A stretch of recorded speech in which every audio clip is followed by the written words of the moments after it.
Di tengah perjalanan ada sinyal, adek chat, "Kak, gawat Kak, kacau," katanya kayak gitu kan. Kenapa gitu kan? "Mama sama Bapak udah tahu dah," kata dia bilang gitu kan.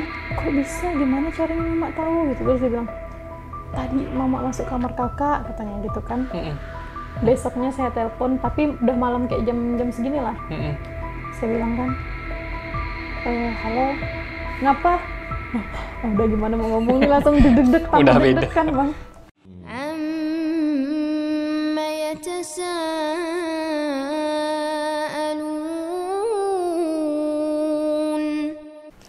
Assalamualaikum warahmatullahi wabarakatuh. Kembali lagi di channel Cerita Saudara Seiman. Nah, ini kita lanjut part 2. Jadi kalau kemarin kita bahas tentang ya seputaran inilah ya, seputaran kisah ketika setelah masuk agama Islam itu ternyata memang ada beberapa ujian yang Allah siapkan, dan alhamdulillah kakak pun responnya lumayan ya, dimasukkan kategori inilah bisa merespon masalah itu. Karena memang setiap ujian yang dilewati akan ada proses di mana proses inilah yang bakal dinilai sama Allah dan dicatat sebagai amal soleh. Dan akhirnya endingnya tergantung dari kakak lagi, mau nggak bertahan dengan proses yang udah dibuat sama Allah. Nah, alhamdulillah kita sekarang lebih ke mendengar cerita sih kak. Pengen dengar cerita kakak. Selama masuk Islam ini, apalah kira-kira yang mungkin kita belum pernah wawancara, belum pernah disampaikan juga, yang kira-kira isi hati kakak pengen nyampaikan? Kalau disuruh cerita tuh udah agak lupa-lupa ya bang ya. Cuman kalau kayak tantangan di dalam keluarga, tantangan kalau lingkungan teman sih sekarang kayaknya enggak itu deh. Enggak terlalu dipikirkan, emang enggak ada teman. Ini mohon maaf nih. Ini setelah masuk Islam ada teman atau sebelumnya memang udah enggak ada teman juga? Sebelumnya ada teman, cuman kan temannya tuh rata-rata anak rantau dan non-muslim. Iya. Jadi mereka pada pulang kampung. Nah, pas saya udah masuk Islam kan jadi udah ada teman lagi jadinya. Maksudnya tuh teman yang memang dalam Islam. Cuman satu yang kemarin yang datang sama saya yang di kantor Saudara Seiman yang di Serdang itu ya. Cuman dia aja. Sampai sekarang? Iya, nggak ada teman lain. Itu kenal di mana tuh? Itu kenal waktu kerja di Mugunghwa di samping Sepakat 2 Untan tuh. Di situ kenalnya. Tapi alhamdulillah sampai sekarang pun komunikasinya baik ya. Sure. Lalu apa lagi nih yang mau disampaikan kak? Kalau cerita tantangan masuk Islam ya bang, itu di keluarga. Awalnya kan memang ditentang, tapi saya nekat masuk Islam, sampai saya memutuskan masuk Islam diam-diam di bulan Februari kemarin kan. Terus sebenarnya saya pas pulang bulan 7 mau daftarkan adik sekolah itu saya mau jujur. Sama orang tua ya? Saya udah siap bawa bukti surat pindah agama itu kan. Cuman ada satu kendala yang saya pernah cerita ke abang, tapi saya nggak mau cerita di sini. Itu ya udah deh, karena orang tua juga lagi ada beban pikiran yang berat. Akhirnya saya memutuskan tunggu saya pulang lagi ke Ponti, nanti saya telepon mereka aja gitu kan. Tapi ternyata belum sampai di Ponti, masih di perjalanan, ketahuan lah suratnya tuh di dalam lemari di kamar. Biasanya mama tuh orangnya nggak ngecek-ngecek, tapi nggak tahu kenapa hari malam itu tuh dia bongkar-bongkar lemari saya. Saya tuh ada buku catatan, saya nulis perbandingan Islam sama Kristen sama Katolik kan. Saya selipkanlah di situ. Buku itu memang sengaja saya tinggal udah lama supaya mereka baca. Saya nggak tahu dibaca atau enggak, tapi saya berharap waktu itu sih dibaca. Nah kemudian malam itu kan lagi di jalan nih, lagi di Tambang, itu nggak tahu lah gimana mama bisa masuk, maksudnya kepikiran masuk kamar terus buka lemari, bongkar-bongkar, ketemulah. Akhirnya di situ dia marah, tapi nggak langsung marah ke saya kan karena lagi di jalan. Ternyata pas sudah di tengah perjalanan ada sinyal, adek chat, "Kak, gawat Kak, kacau," katanya kayak gitu kan. Kenapa gitu kan. Kan saya panggil adik saya tuh namanya dia kan Franciscus. Oktagiara Punacim, tapi saya panggil Acil gitu kan, Oh, panggilan laki-laki kesayangan berarti. lah ya. Mm-mm. Terus tuh saya bilang gini, ngapa Cil? Emangnya itu ada apa gitu kan? Mm-mm. Mama sama bapak udah tahu dah, kata dia bilang gitu kan. Oh, sebelumnya adik udah tahu? Kakak? Oh, berarti udah nerima Kalau ya? sama adik tuh dia memang ada niat mau masuk Islam juga bang. Oh, iya. Cuman karena dia tuh masih sekolah. Nanti kalau seandainya dia masuk Islam, takutnya tuh nggak dikasih uang jajan. Akhirnya itu saya bilang dia kan, kok bisa, gimana caranya mama tahu gitu. Terus dia bilang, tadi mama masuk kamar kakak katanya gitu kan. Terus itu apa namanya, dia lihatlah kertas kakak tuh yang kakak tunjukkan sama aku tuh katanya kan. Terus mama gimana? Mama marah-marah lah, mama sumpah-sumpah katanya kan. Mama bilang mama nggak punya anak lagi dah, kata dia ngomong kayak gitu. Terus udah kan, aduh gimana nih, posisi lagi di jalan, hati gelisah, jadi sepanjang jalan tuh nggak tidur. Sampailah di Rasau, terus niatnya pagi menelpon kan, tapi mereka kerja. Saya mikir nih gimana cara ngomong yang lembut supaya nggak nyakitin mereka. Pokok seharian niatnya mau nelpon di hari itu nggak jadi, saya tunda besok. Besoknya saya telepon, tapi udah malam kayak jam segini lah. Saya bilang kan, halo, ngapa? Langsung kayak gitu bang. Biasanya kan, Langsung ya? biasanya kan, ngapa, kan ada panggilan sayang lah di dalam keluarga kan. Ngapa Nyat kau nelpon, kayak gitu-gitu. Biasanya kan. kayak gitu. Sekali, ngapa? Oh, udah gimana mau ngomong nih, langsung deg-deg, tambah deg-deg kan bang. Terus saya bilang kan, enggak, apa kabar mak, pak gitu kan. Udah nyampe di Ponti nih, kemarin nggak sempat nelpon gitu. Ya gitu aja kan. Aduh, gimana lagi mau ngomong lagi kan. Biasanya kan kata kalau udah di skakmat orang tuh kan kita bingung mau nanya apa lagi kan. Jadinya diam loh nih sejenak. Terus dia bilang, kenapa kau tega kayak gitu bah? Kata mereka langsung gitu. Itu bapak atau mama? Itu bapak. Oh. Mama nggak mau ngomong. Mama tuh udah sakit hati kan, mama nggak mau bicara. Terus bapak bilang, kenapa kau tega kayak gitu sama orang tua bah? Katanya kan. Kau nih sebenarnya punya orang tua atau enggak? Kayak itu katanya kan. Kau nih ada orang tua tapi berani main hakim sendiri ya, katanya ngomong gitu. Kau nggak nganggap kami ini orang tua kau ke apa? Langsung mama bilang gini sambil nada bicaranya tuh kayak nahan tangis kan. Dia bilang, iyalah dia kan nggak punya orang tua dah, katanya gitu. Terus langsung sedih lah kan, saya kan sedih. Saya ini masih belum mampu jelaskan nih, biarkan mereka marah-marah dulu gitu kan. Akhirnya udah mereka mulai diam, saya nyaut. Saya cuma bilang gini waktu itu, iya mak, pak, aku minta maaf gitu. Aku tahu mungkin di mata mama dengan bapak perbuatan aku nih salah gitu kan. Tapi tolong terima ini keputusan aku, ini menurut yang terbaik untuk aku pribadi gitu. Mudah-mudahan dari dengan aku kayak gini bisa membawa keberkahan dalam keluarga kita, bang gitu kan. Halah, kata marah-marah pokoknya kan bang. Terus mereka bilang ini, udahlah katanya kan, kau nggak usah lagi pulang ke rumah katanya kan. Wah kami usir, kau nggak boleh kau balik ke rumah, bilang gitu kan. Langsung. Nah dari situ tuh agak mulai goyah tuh bang. Oh, sempat goyah berarti. Ya Allah, gimana nih nanti aku pulangnya kemana? Di sini nggak ada yang dikenal gitu kan.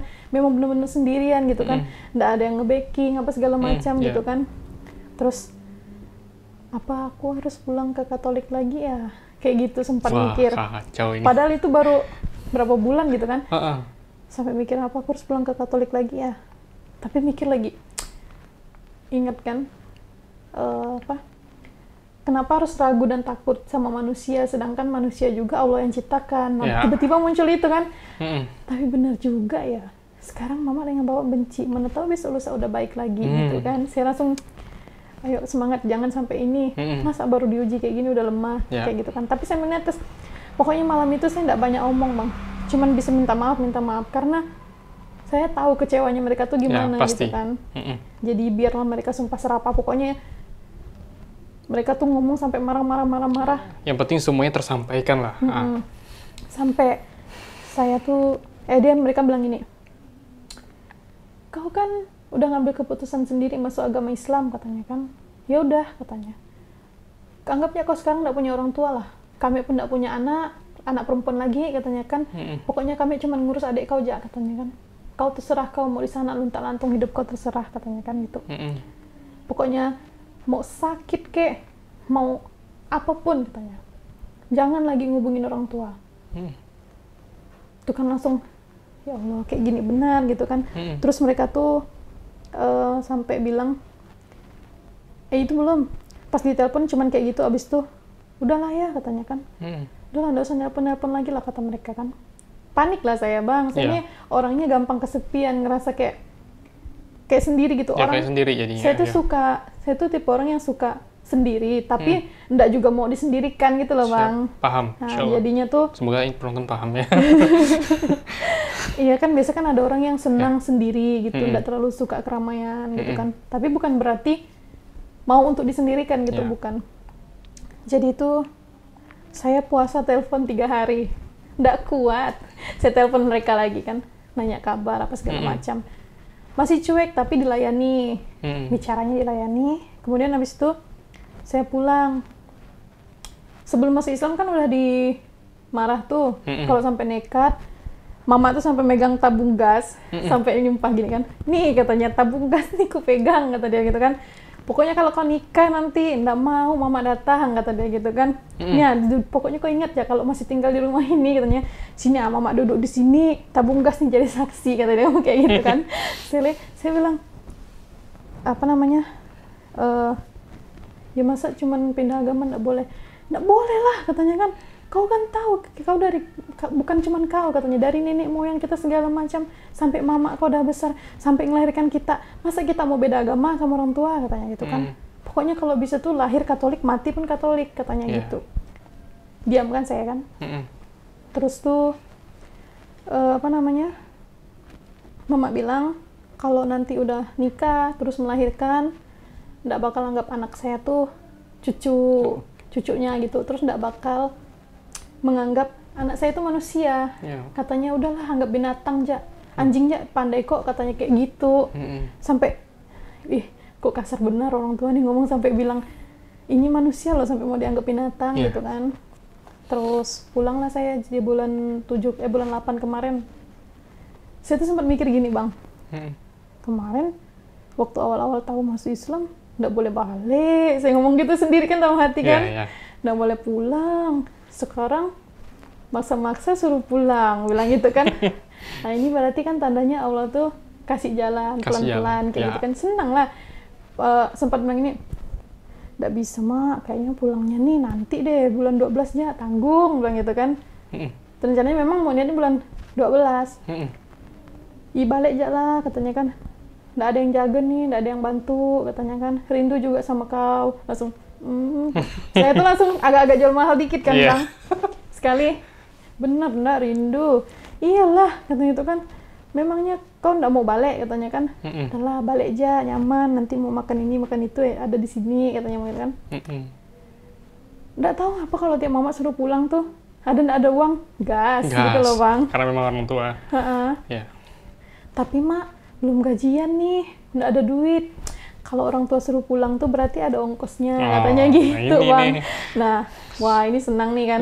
Pulang, datang kan, itu mereka kerja, saya datang sendiri di rumah. Saya tuh kadang kalau datang tuh suka sembunyi gitu bang, biar mereka lihat motornya gitu kan. Nanti kasih, wah kayak gitu tuh. Kasih kejutan. Iya, jadi waktu itu tuh gitulah kan. Itu kaget kan mereka. Pokoknya kayak pas pulang waktu itu tuh bener-bener kayak nggak terjadi sesuatu, kayak memang saya tuh masih seiman gitu sama mereka. Entah mereka tuh yang masih terbiasa saya Katolik, atau memang itu jalannya Allah, nggak tahu juga lah ya. Pulang, terus pas waktu sholat, mereka tuh kebiasaannya makan tuh pas di jam maghrib. Makan malamnya gitu bang. Makanlah di dapur, susun semua makanan kan, kita makannya lesehan. Terus pas pula nih, saya ini udah ambil wudhu, mau sholat kan, dipanggil lah, Nyot katanya kan, kau ngapain di kamar tuh, makanlah katanya gitu kan. Terus, ayolah makan, mereka makan duluan nih, mama nih manggil-manggil terus kan. Terus bapak bilang, kali ini lagi sholat jangan dipanggil lah, katanya bapak tuh kayak gitu. Padahal saya udah selesai sholat, pas mau keluar kamar tuh, kok bapak ngomong kayak gitu, senang itu ya Allah, Masya Allah, pokoknya.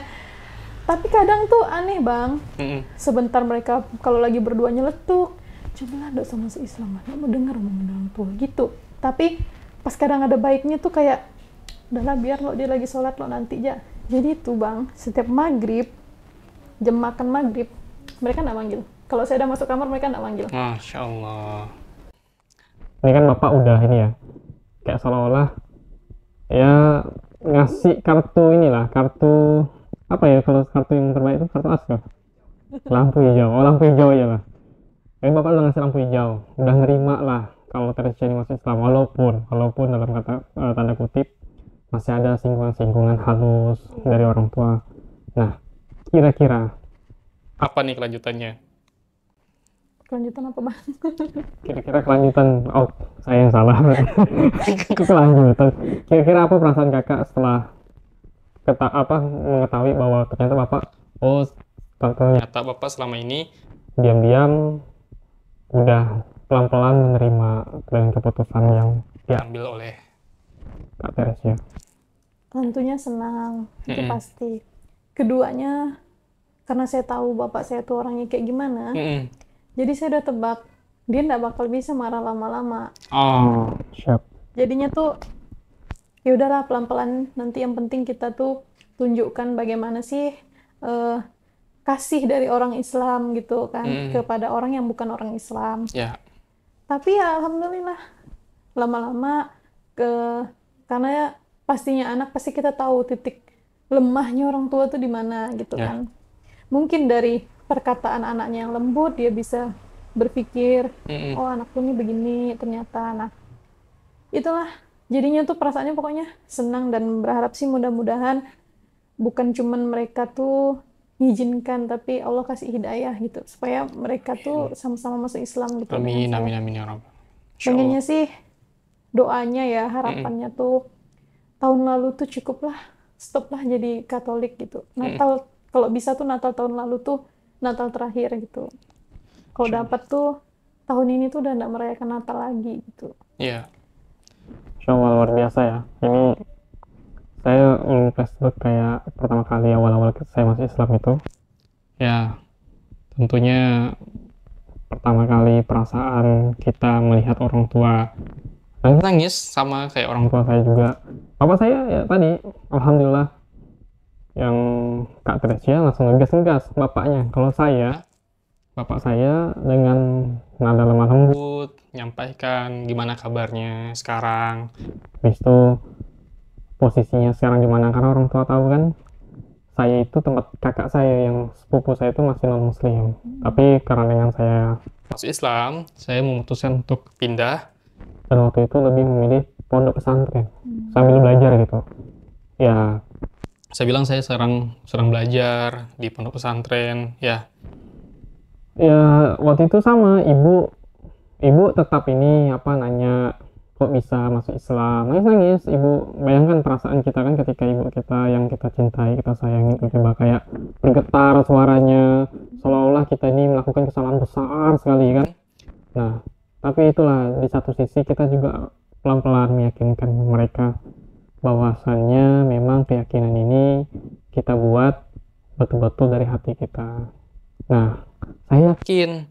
orang tua ini taunya ketika kita beda, ini kan nanti ribet, salah satunya ribet, dan kedua takut berkurang kasih sayangnya kita ke mereka gitu. Orang tuanya takutnya kayak gitu. Padahal sebenarnya kalau dari kita sendiri malah ingin meningkatkan kasih sayang kita ke orang tua. Karena memang akhlaknya muslim itu kan memang mereka tuh birrul walidainnya tuh kuat sekali. Karena ridhonya Allah itu terletak di ridhonya orang tua. Orang tuanya oke, Allah juga oke gitu. Jadi setiap jalannya kita ini, entah kita mau kerja kah atau kita melanjutkan pendidikan kah, kalau orang tua setuju, Allah juga udah setuju secara nggak langsung kayak gitu. Walaupun non-muslim. Nah, bayangkan Allah tuh kayak gitu. Nah, saking baiknya, Saking Allah menunjukkan bahwa manusia itu yang namanya orang tua itu adalah tempat yang dimana kita itu mencapai sesuatu yang istimewa kayak kesuksesan, kebahagiaan. Nah kayak gitu. Makanya kakak udah dibalas nih satu persatu. ya sama, sindiran halus juga. Iya. Kayak apa belum bisa masuk Islam. Kalau berdua tuh sama ibu, kalau bapak alhamdulillah. Dan enggak. Bapak bahkan support. Bahkan kalau saya lambat sholat nih, kena marah sama Bapak. Walaupun Bapak saya non-muslim. Iya. Nah, tapi kalau ibu saya mengizinkan kayak saya sholat di rumah, malah samping dia saya sholat nggak masalah. Tapi ya memang namanya instingnya seorang ibu kan, ya pengen anaknya tuh satu akidah sama dia gitu. Jadi tetap sini kan, kok bisa masuk Islam? Coba jangan masuk Islam kayak gitu. Tapi saya yakin Allah pasti bisa membalikkan hati manusia. Salah satunya orang tua saya, pasti. Kita tugasnya memastikan diri kita percaya bahwa Allah tuh punya rencana yang lebih indah, lebih kalau kita bayangkan tak bisa gitu. Tapi saya yakin Allah tuh pasti benar-benar merencanakan sesuatu untuk kita di masa depan gitu, di akhirat nanti. Pasti bahagia. Nah, seperti kisah Kak Teresia nih. Nah, teman-teman, mungkin ya di luar sana tuh banyak Kak Teresia. Kisah-kisah kayak gini nih banyak. Nah, tapi mereka tuh bingung mau cerita ke siapa. Mungkin bisa diwakili sama Kak Teresia, kan udah tersampaikan unek-uneknya. Ternyata sama juga dengan saya pun seperti itu. Awal kisahnya, bahkan saya, ya itulah banyak ancaman-ancaman yang akhirnya ternyata dari orang yang mengancam akhirnya paham. Saya masuk Islam ini bukan teroris, saya masuk Islam ini bukan radikal, saya masuk Islam ini bukan yang artinya betul-betul ya benci dengan suku A, B, C, enggak. Saya malah mengakui kalau saya orang Dayak. Iya, sama. Walaupun orang bilang, kamu Melayu, kamu udah Islam. Enggak, saya orang Dayak, saya bilang. Karena memang orang tua saya orang Dayak gitu kan, enggak bisa kita ngubah suku. Soalnya kebanyakan orang Dayak itu nyebut orang Islam Melayu. Jadi tahunya Melayu, bukan Islam gitu. Dulu pun saya juga mikirnya kayak gitu. Kalau udah masuk Islam pasti orang Melayu. Tapi ketika udah dewasa, paham, oh Melayu ini suku ternyata.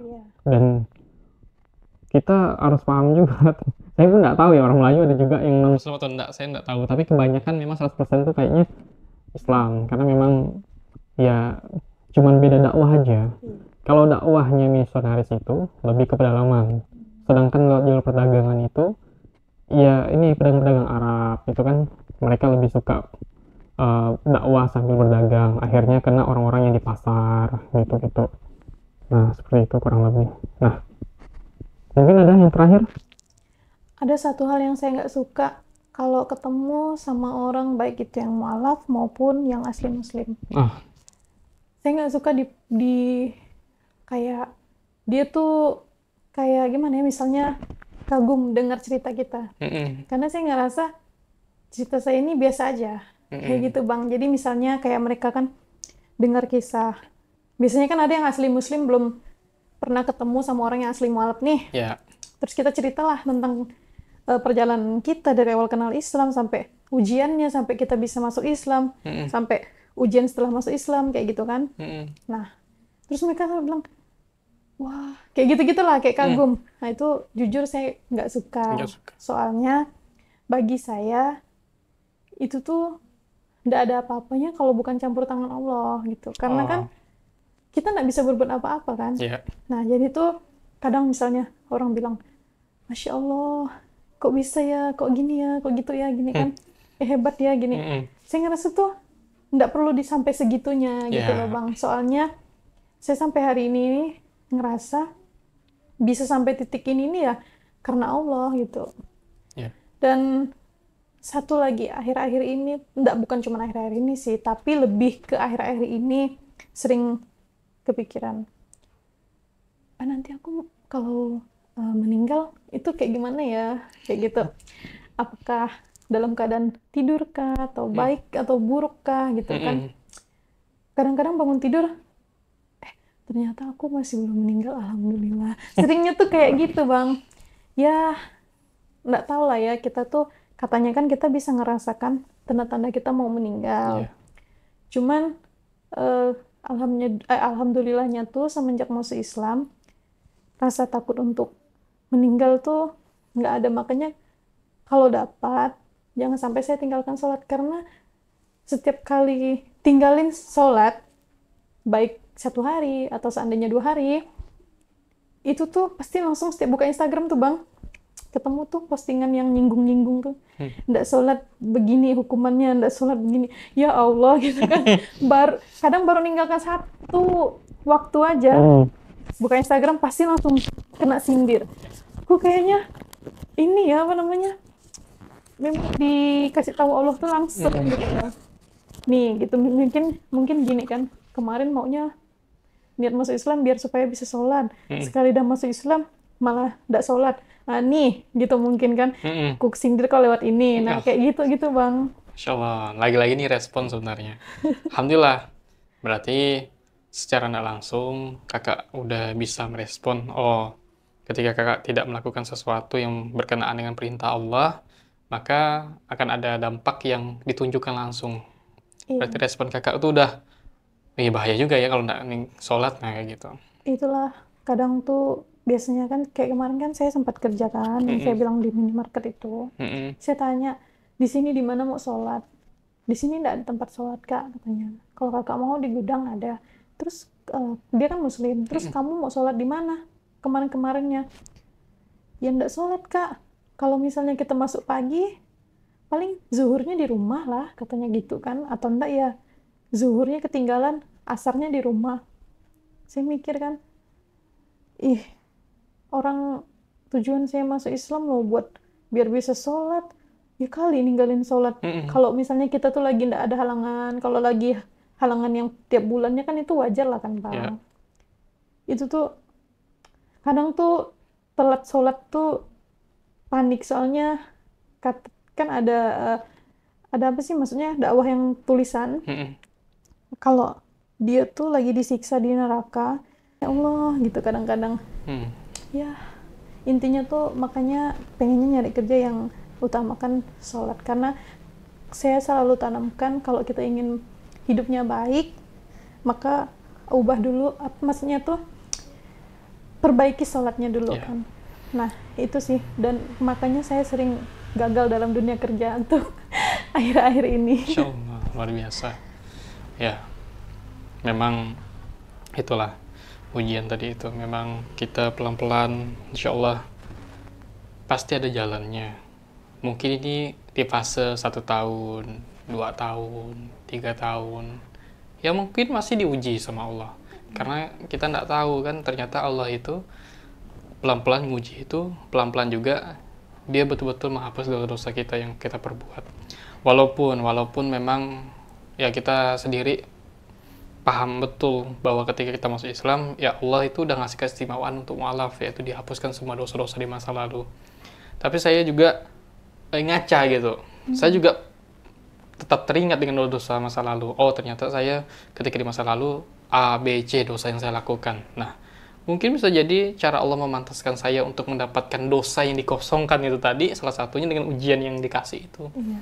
Nah, sama, boleh nambah satu lagi Bang? Boleh? Saya tuh ya walaupun kadang sholat masih bolong-bolong ya.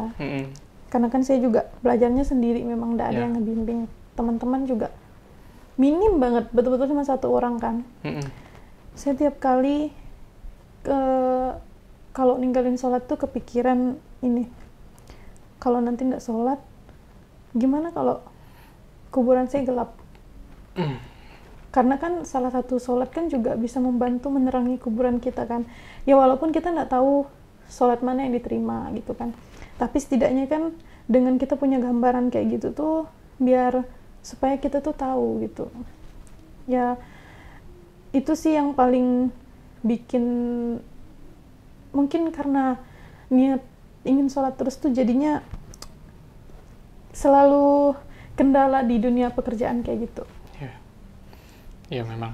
Ya kan, memang harus kita respon kayak gitu sih. Soalnya sering kali kan saya lihat orang tuh masih anggap remeh sholat kayak gitu. Insya Allah luar biasa. Ini lagi-lagi merinding juga saya dengar cerita Kak Teresia nih. Mengingatkan saya juga sih. Semoga lah Allah mudahkan kita nih waktunya istiqomah, tidak bolong-bolong. Yang paling penting jangan bolong lah. Walaupun yang tadinya kita sering telat, ya bisa sebisa mungkin lah kita tepat waktu sholatnya. Dan untuk teman-teman di rumah juga, inilah kita bareng-bareng perbaiki diri. Saya pun ngerasa belum benar-betul baik, walaupun saya tepat 2020 yang lalu masuk Islam, sampai sekarang pun saya masih ngerasa, sholat saya belum berkualitas. Kenapa? Masih banyak hal-hal yang kayak dalam sholat itu terburu-buru. Walaupun saya tepat waktu, tapi ngerasa terburu-buru. Apalagi sampai tidak tepat waktu kan. Ya, itu yang perlu saya perbaiki. Dan semoga teman-teman yang menonton ini terinspirasi, termotivasi. Dan kami berharap juga teman-teman jadikan kisah ini sebagai amal jariyahnya Kak Teresia. Sebagai bukti bahwa Kak Teresia pernah berdakwah. Secara tidak langsung ini dakwah loh Kak. Karena memang walaupun kita menceritakan diri kita, orang lain termotivasi, ya orang-orang itu bisa berubah. Orang-orang akan ngerasakan, ya Allah, saya muslim dari kecil, ternyata ketika melihat video ini dari saudara kita yang mu'alaf, insya Allah kedepannya saya akan lebih termotivasi untuk belajar lebih baik lagi. Nah, alhamdulillah beberapa orang juga masuk Islam wasilah dari YouTube. Dan saya beberapa kali juga dapat telepon, dapat DM dari Instagram, saya ngelihat YouTube-nya Cerita Saudara Seiman, ngeliat YouTube-nya Bang Sandang, termotivasi untuk pengen belajar Islam. Ada beberapa orang yang saat ini sedang belajar Islam. Dan rata-rata mereka dari Chinese. Mereka belajar, ada yang minta Quran, mereka belajar. Saya punya bos itu Muslim katanya. Dia tuh Habib katanya. Dan kerjanya farmasi. Dan beliau, saya nggak tahu, semoga beliau udah masuk Islam. Karena terakhir kontak itu 2022, dan beliau waktu itu saya kasih bekal Al-Quran terjemahan. Karena beliau pengen belajar Al-Quran terjemahan. Sebelum masuk Islam, pengen memantapkan betul. Dan orangnya luar biasa. Biasanya yang datang ke kita itu ya orang-orang yang betul-betul pengen masuk Islam tuh biasa mahasiswa, orang tua yang pengen mau nikah. Banyak kayak gitu. Tapi ini udah bujangan, masih muda, bawa mobil juga datang ke kita tuh, rapi.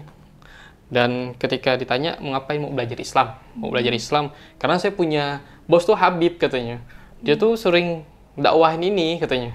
Jadi saya penasaran dan akhirnya saya tertarik untuk masuk Islam. Tapi sebelum masuk Islam, saya pengen belajar dulu, biar saya memantapkan hati dulu. Dan beberapa kali juga, kalau nggak salah beberapa, nggak tahu video siapa yang di reaction-nya, yang kita buat story, Bang, ini udah masuk Islam ya? Yang ini? Udah, saya bilang. Beliau masih balas-balas story. Cuman saya ganti HP waktu itu. Jadi terhapus mungkin nomornya. Saya semoga kokonya masuk Islam, insya Allah. Terus yang kedua ada koko juga. Ini nggak jauh dari Tasmat kerjanya. Dia sekarang masih konsultasi.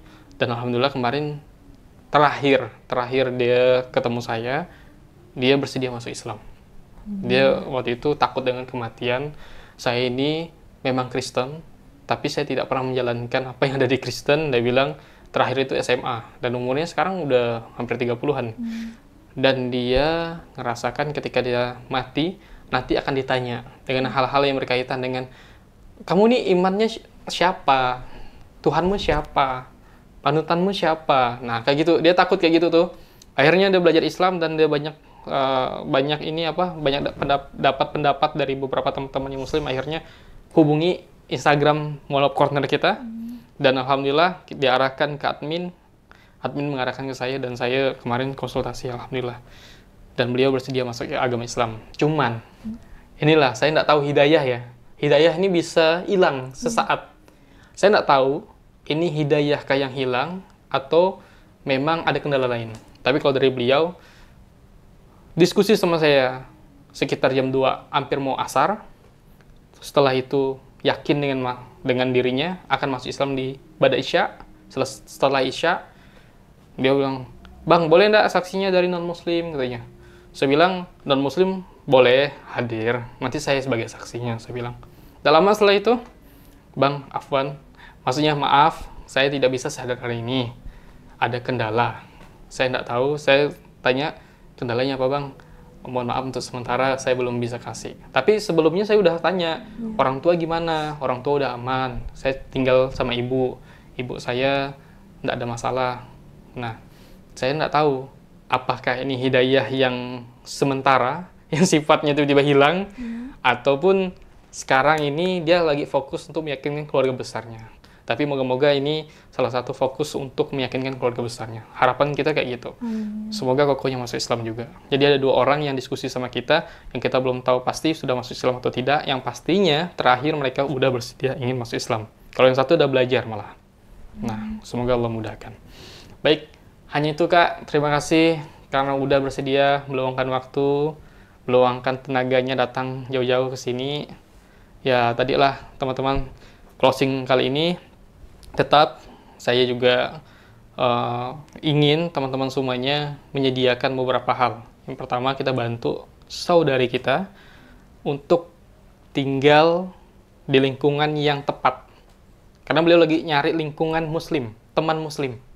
Nah, terus kedua, tentu kita sebagai orang Islam diperintahkan bukan hanya ibadah untuk sholat, tapi untuk bekerja dan lain-lain. Sedangkan kerja itu juga termasuk bagian dari ibadah. Nah, tadi kan kemarin sempat saya tunjukkan beberapa kasus. Memang seperti itu, Allah itu mau kita itu berdoa. Berdoa itu dalam bentuk ibadah kita sama Allah. Terus, ketika kita berdoa, ya Allah, saya pengen mobil, saya pengen rumah, saya pengen suami. Misalnya gitu. Ikhtiar kita apa? Pertama kita pengen mobil, ya kita kerja. Rumah kerja. Yang suami, ya kita memantaskan diri dulu. Oh, saya udah pantas nggak ya sebagai seorang istri? Kayak gitu. Ikhtiarnya berarti kan melakukan tindakan. Tindakan itulah kerja tadi. Nah, semoga bermanfaat. Akhir kata dari saya, terkhusus dari cerita saudara seiman. Support terus dakwah cerita saudara seiman. Dan abang kakak ibunda sekalian. Sekali lagi saya mengatakan bahwa lembaga saudara seiman ini adalah lembaga mu'alaf. Lembaga mu'alaf ini mengurus pertama pembinaan mu'alaf, yaitu pengajian-pengajian mu'alaf, terbagi dari pengajian ibu-ibu, pengajian bapak-bapak, pengajian anak muda yang sedang kami usahakan. Dan ini ada namanya pengajian habit muslim. 90 hari menjadi muslim. Nah, artinya mereka akan diabsen waktu sholatnya, 5 waktunya diabsen. Udah bangun belum? Habis itu kita usahakan bisa menghafal surah-surah pendek, minimal udah bisa sholat sendiri. Nah, 90 hari menjadi muslim ini sebenarnya terkhusus mereka yang baru bersyahadat. Jadi ketika udah masuk Islam, mereka akan diarahkan, mau nggak ikut 90 hari menjadi muslim? Insya Allah akan bisa melaksanakan sholat sendiri. Nah, nanti keluar sertifikat mu'alaf. Tapi apakah harus mengikuti itu untuk mengubah identitas? Enggak. Kami ada 2. Rekomendasi masuk Islam dan sertifikat mu'alaf. Rekomendasi masuk Islam itu untuk mengubah identitas di Dukcapil. Jadi ketika KTP-nya non-muslim bisa ke Islam. Tapi kalau mau dapat sertifikat mu'alaf harus ikut habit muslim, 90 hari menjadi muslim. Karena kita yakin sudah bisa dikeluarkan, maksud dalam artian udah bisa dilepas. Nah, lepas tanggung jawab kita, kayak gitu. Tapi kita udah mengusahakan untuk mengarahkan seperti itu. Nah, untuk abang kakak ibunda sekalian, kami ada mencantumkan rekening di akhir video. Untuk apa sih sebenarnya? Pertama, kami membantu para mu'alaf. Yang pertama itu mu'alaf yang sakit. Yang kedua itu mu'alaf yang minim akan ilmu agama. Yang ketiga, mu'alaf yang terlantar. Artinya ketika mereka syahadat, dapat kasus masalah segala macam dibuang, kami siap bantu. Bantu untuk apa? Bantu minimal bisa mengarahkan ke A, B, C. Aman lah, insya Allah. Bismillah. Itu yang kami sampaikan, kurang lebih mohon maaf. Akhir kata, wassalamualaikum warahmatullahi wabarakatuh. Assalamualaikum warahmatullahi wabarakatuh. Di sebagian masjid kita habis sholat Jumat, lalu kemudian jamaah diajak berkumpul, tunggu sejenak, akan ada saudara kita yang masuk Islam.